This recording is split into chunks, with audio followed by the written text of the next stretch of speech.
Vicky and John, it's so nice to see you again. You are representing and founders of Women That Fight. Tell me about your journey. So Women That Fight originally started in 2023 as a clothing brand. And then we took a big break when we had a baby. And then we've come back in the last probably, 9 months? 9 months, yeah. And we've kind of changed the ethos of the actual company itself, where it's not just a clothing brand now, it's more of a movement. We have sponsored athletes, we're now sponsoring shows and events, and we're trying to obviously help women get paid within the sport as well. Yeah, 100%. And I think, obviously, I still get the blame for it. I know it takes two to get pregnant.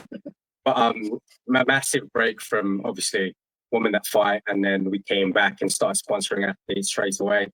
And our whole mission at that time was just have a team of just women, and then we see how everything around us was moving, and we said we need to do more for the community, not just for the women's side of things, but in events when it comes to obviously partnerships and that, and alliances and stuff. And yeah, so it's been amazing being back and doing what we've been doing. Fantastic. It's really great to be able to chat with you both, Vicky and John, for the ENYO Submission Only Jiu-Jitsu podcast and the ENYO 7 event at Central Hall in Southampton on Saturday, the 7th of June. This episode is sponsored by Pro Sport Grappling, who are a professional production company specialising in gi, no gi, and super fight and grappling events, along with their parent company, Showtex. They are the production team behind some of the biggest combat sports events in the UK, such as Polaris, Professional Jiu-Jitsu, Cage Warriors, ENYO Grappling, of course, Meltdown MMA, Arnold Games, and many more. Go and check out all of the sponsors for ENYO 7 in the show notes. Vicky and John, thank you again for joining me. Talk to me about what it means to be part of the ENYO journey. I think it's a fantastic kind of revolution for us, because we've been wanting to partner up with ENYO, considering they are the biggest female grappling show out there for the UK. It just kind of goes hand in hand with what we're doing as well. So having that kind of partnership with them and now collabing with them on this event is just fantastic. We're really excited. Yeah. I think with Vicky as well, it's a whole 360. She was meant to compete at ENYO last year. Was it 2 years ago? Yeah. And obviously, I still get the blame for that because she got pregnant. She would say, unfortunately, right? No. But yeah, so it's a big 360 for us as a brand as well. And yeah, all of our sponsored athletes exposure that'll be competing in there as well. So that's awesome. Yeah, I think it's really interesting that ENYO and various other shows and events get put out there. We take an interest in them, and some of us never really truly believe that it'll come full circle and we'll be connected with ENYO in some way. And for you, it sounds like from potentially being offered a place on the Invitational, getting pregnant, thanks to John, and then working through your whole kind of business setup with Women That Fight, and then being a sponsor for ENYO 7. It really does sound like a fantastic opportunity. And you're right in noting the value of raising the game of women in the sport of jiu-jitsu.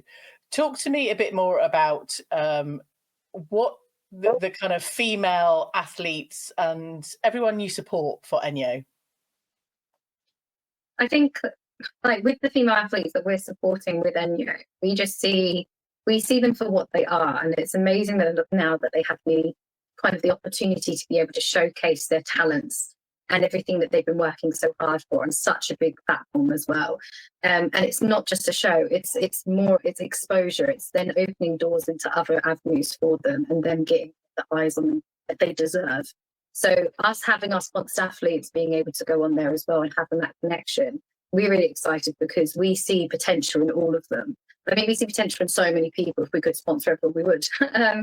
But having our sponsored athletes being able to have a place on that so they can then kind of grow themselves as a jiu-jitsu practitioner and being able to showcase everything that they've worked so hard for, to then it's like you say, it's like a come around. It's beautiful for us to be a part of, and the fact that we get to be there on the day supporting them as well as supporting ENYO itself. Yeah, I think this is a big shout out definitely to Josie as well. When we had conversations with her, and we've said how we sponsor athletes, and we pick athletes that normally don't get the eyes that they deserve normally. And we've said, like, if that's something that we can do and get athletes in your show as well, on top of sponsoring the event, that would be amazing. That will give them opportunities outside of ENYO and obviously throughout ENYO as well. So Josie's just an amazing woman, to be honest. Yeah, she is amazing. I met her at the ENYO Foundation Open Mat and kind of fundraiser.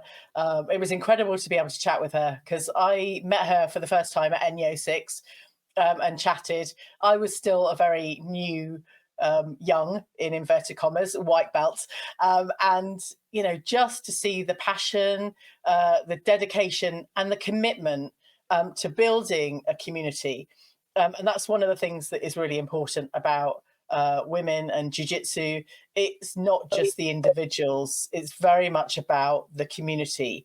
Now, talk to me about the community piece and what that means to you both in your business.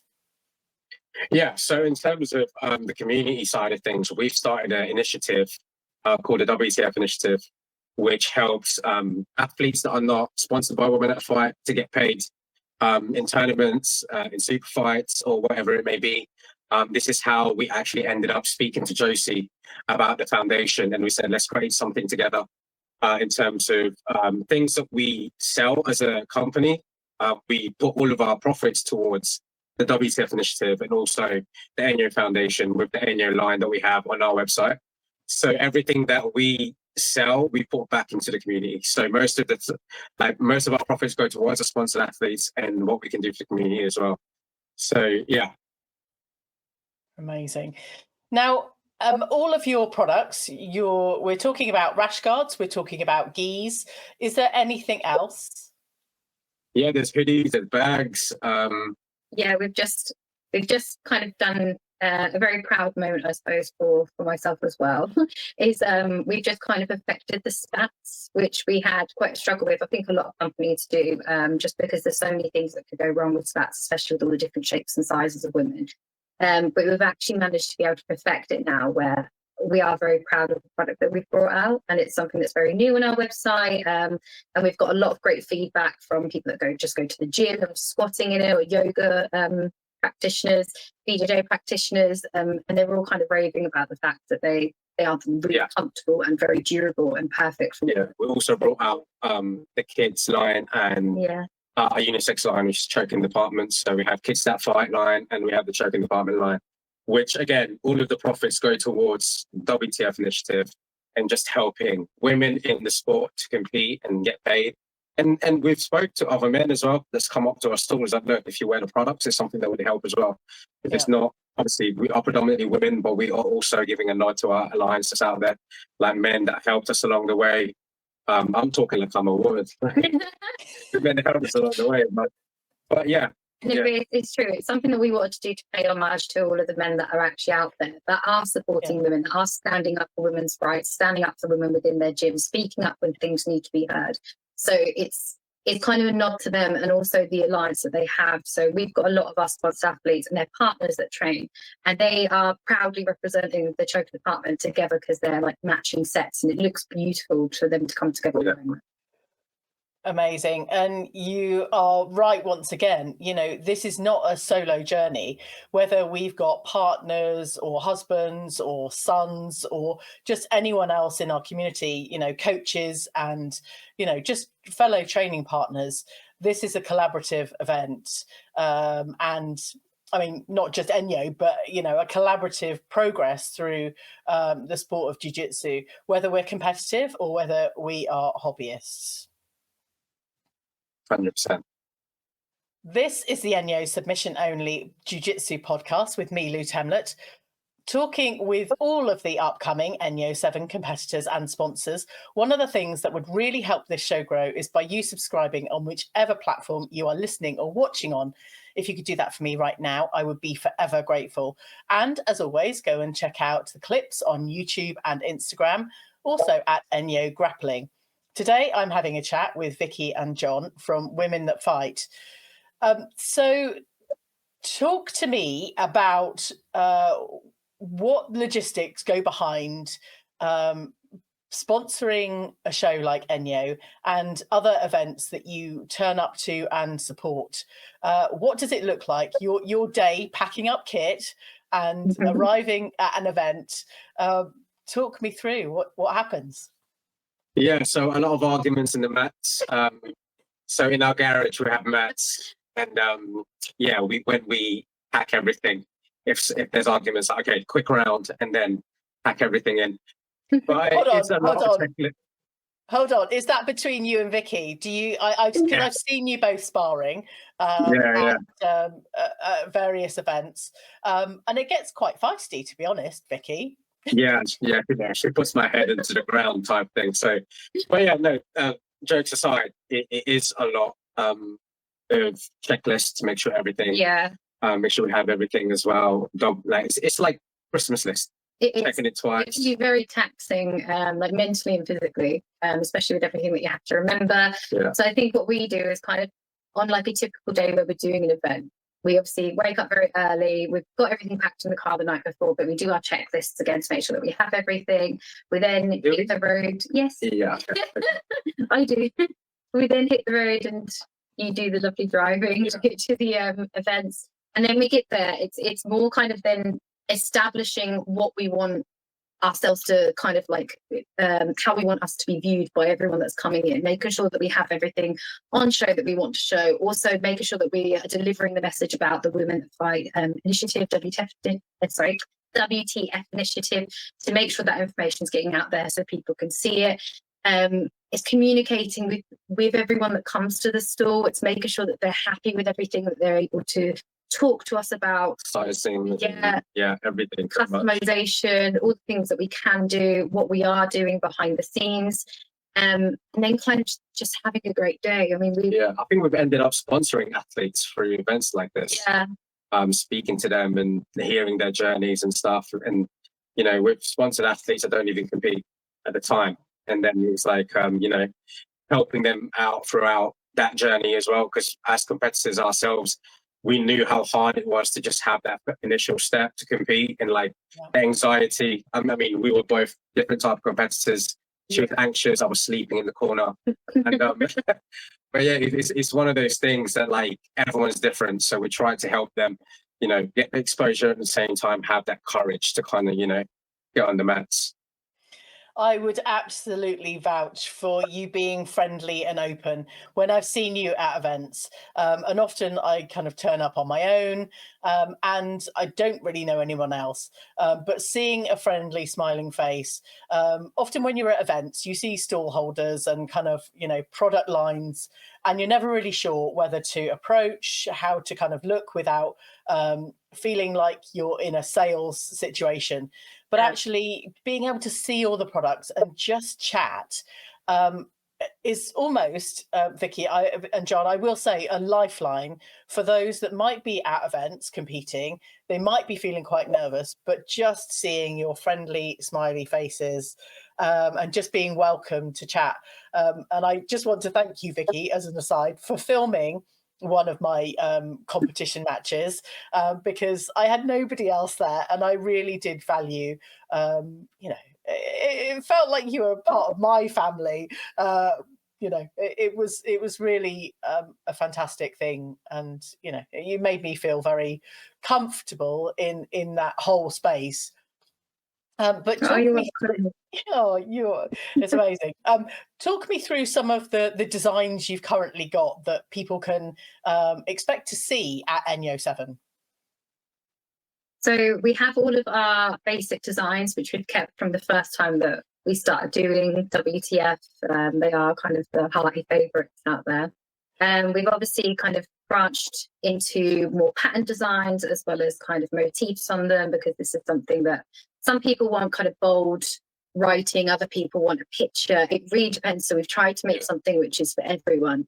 And we've now actually got our new ENYO line, which has come out, which has been debuted at the Open Mat, which you would have seen as well, which we'll be bringing on the day, which will be fantastic.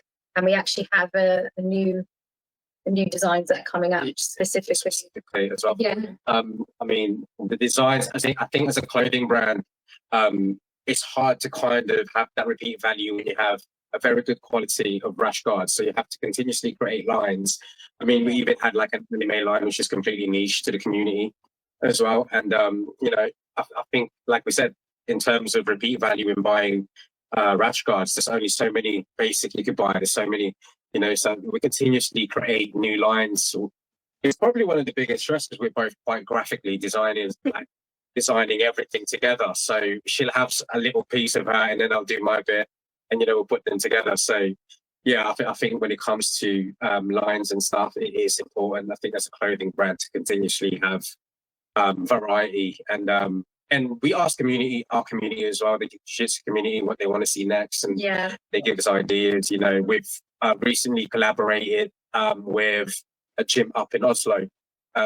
We created them a rash guard for their women only classes and stuff like that. So yeah, I think that is one of the biggest, probably not stress, but creatively what we do a lot of, creating new products. I think it's nice as well when we do get collaboration pieces, or like our sponsored athletes, for example, we let them have quite creativity, like open creativity when it comes to some of their rash guards, because each of them have their own specific design on a one piece.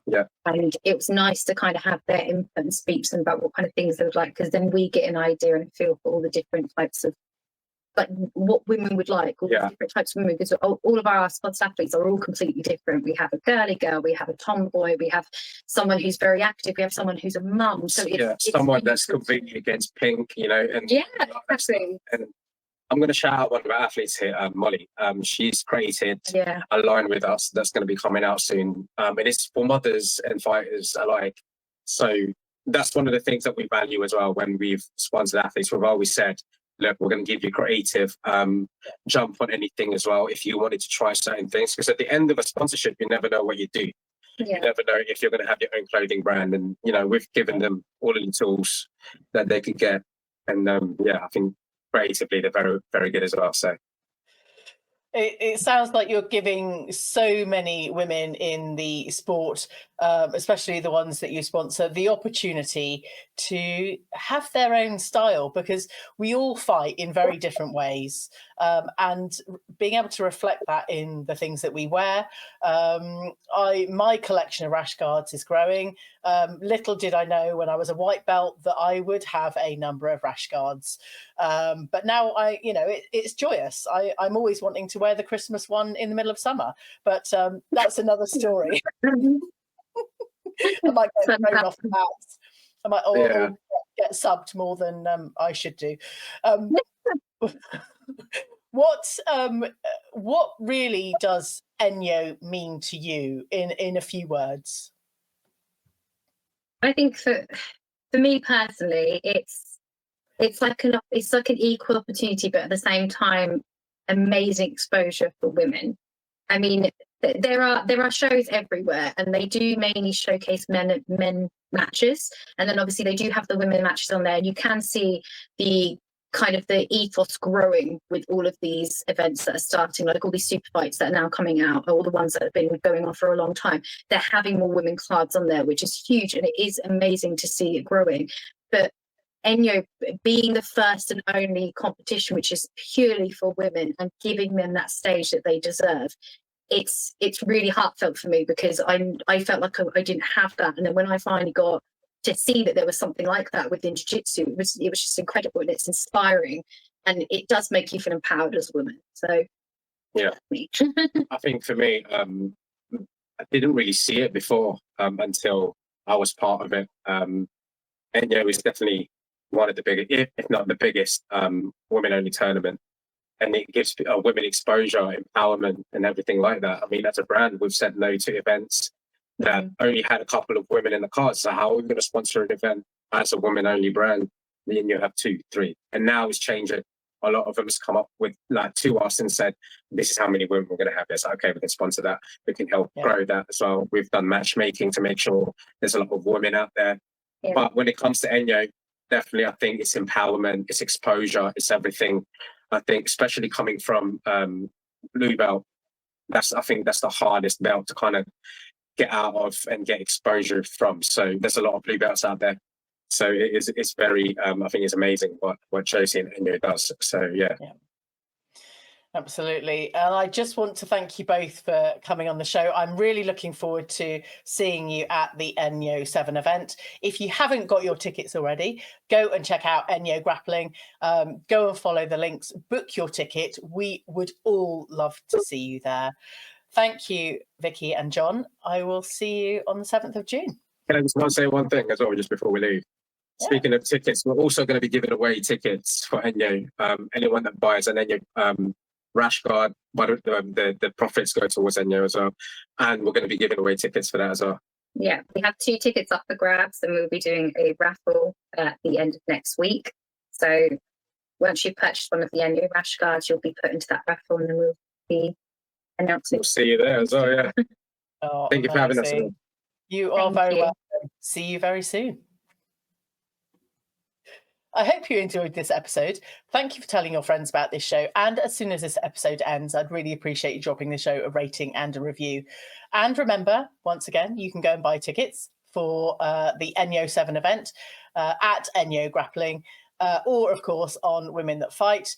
Thanks again for listening. Catch you on the next episode of the ENYO Submission Only Jiu Jitsu podcast.